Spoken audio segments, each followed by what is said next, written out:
Assalamualaikum warahmatullahi wabarakatuh. Salam budaya, salam rahayu, salam waras. Sedulurku sekalian, selamat bertemu kembali dengan saya Kang Jinggo di channel Tonatan TV. Kali ini kita akan mengupas kembali tentang perjalanan perjuangan Pangeran Diponegoro dalam Perang Jawa. Kali ini kita akan menengok ke belakang, siapa yang momong, yang ramut, yang menggembleng dari Pangeran Diponegoro. Beliau adalah seorang perempuan yang perkasa, perempuan yang ahli strategi. Siapakah beliau? Beliau adalah Ratu Ageng.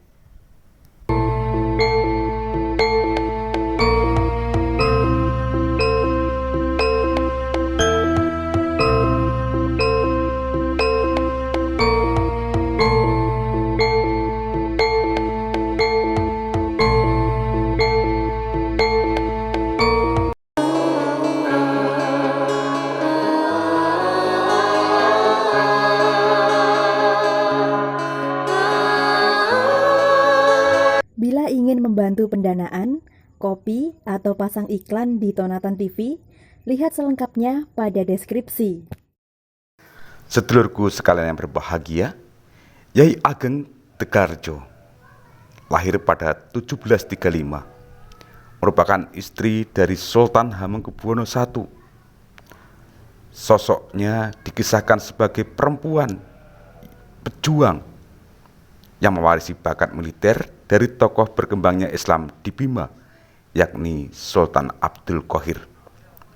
Dalam Perang Giyanti, beliau ikut mendampingi suaminya untuk bergerilya. Sedulurku, Nyi Ratu Ageng adalah putri seorang Kiai Ageng Drepayuda, seorang kiai terkemuka dari Majangjati Sragen. Kiai Ageng Drepayuda sendiri merupakan putra dari Kiai Ageng Datuk Sulaiman atau sering akrab disebut dengan Kiai Sulaiman Bekel. Kealimannya juga tak lepas dari darah yang mengalir dari silsilah keturunannya. Silsilahnya sampai pada Sultan Abdul Qahir I, Sultan Bima yang bertahta di Sumbawa pada 1621 hingga 1640.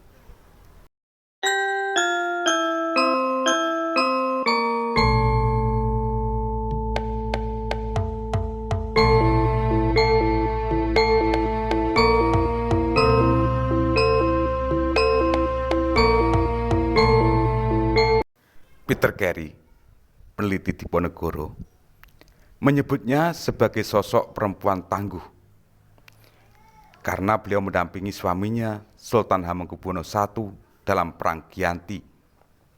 Setelah perjanjian Giyanti, dia bersama sang suami membentuk Kasultanan Yogyakarta, melahirkan pewaris tahta sultan. Nyai Ratu Ageng bukanlah sebagai perempuan istri raja yang lemah lembut. Dia adalah perempuan perkasa.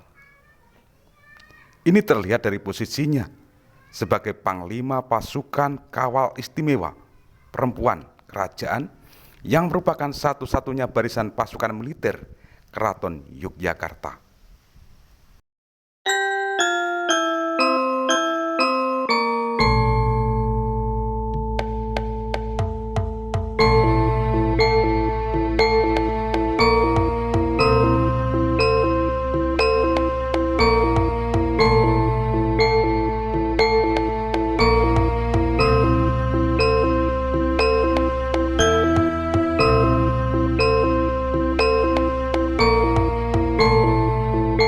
Sedulurku sekalian, selain sebagai istri dari Sultan Hamengkubuwono I,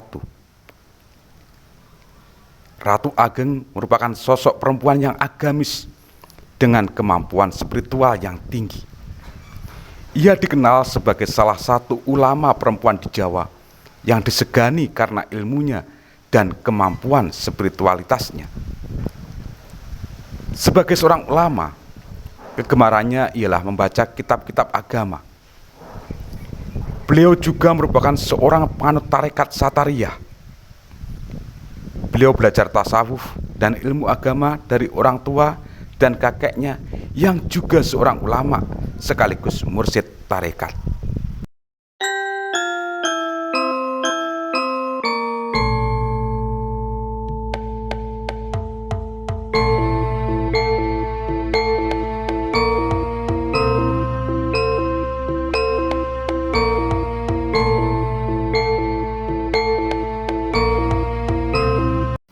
Sikap suhud dari Kanjeng Ratu Ageng terlihat dari keberaniannya meninggalkan hingar-bingar dunia, istana, ketika terjadi konflik dengan anaknya Sundoro yang kelak bergelar Hamengkubuwono II, yang dianggap telah menyepelekan tatanan dan ajaran Islam. Beliau kemudian memilih menyingkir dan tinggal di Tegalrejo, sebuah desa yang terletak di Tenggara Keraton. Karena itulah Nyai Ratu Ageng kemudian dikenal dengan sebutan Nyai Ageng Tegalrejo di Tegalrejo. Nyai Ageng Tegalrejo giat bertani tanpa meninggalkan ibadah.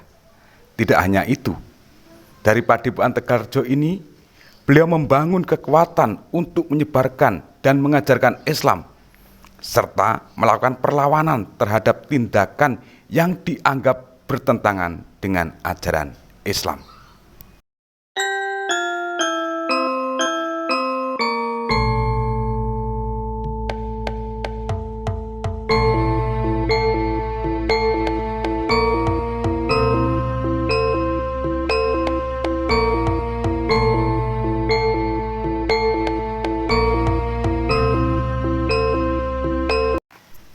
Milal Bisawi menyebut Nyi Ageng Tegalrejo lah yang mengasuh dan mendidik Pangeran Diponegoro baik di dalam ilmu agama, tarekat maupun politik.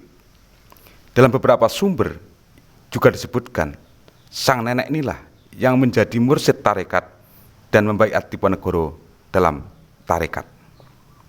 Selain sebagai guru agama dan tarekat, Nyi Ageng Tegalrejo juga seorang ahli strategi perang.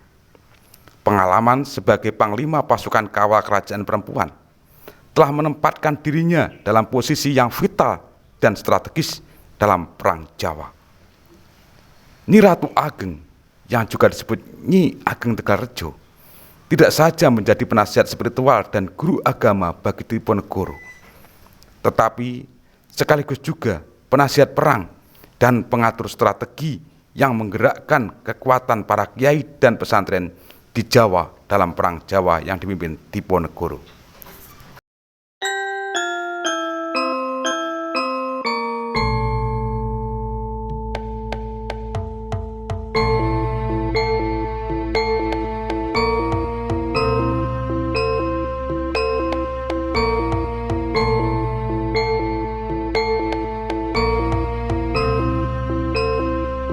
Sedulurku yang berbahagia, demikian dulu apa yang bisa saya sampaikan terkait Kanjeng Ratu Ageng atau Nyi Ratu Ageng Tegalrejo.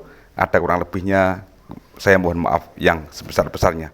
Terima ungkapan ono rino ono upo ono awan ono pangan. Salam budaya, salam rahayu, salam waras.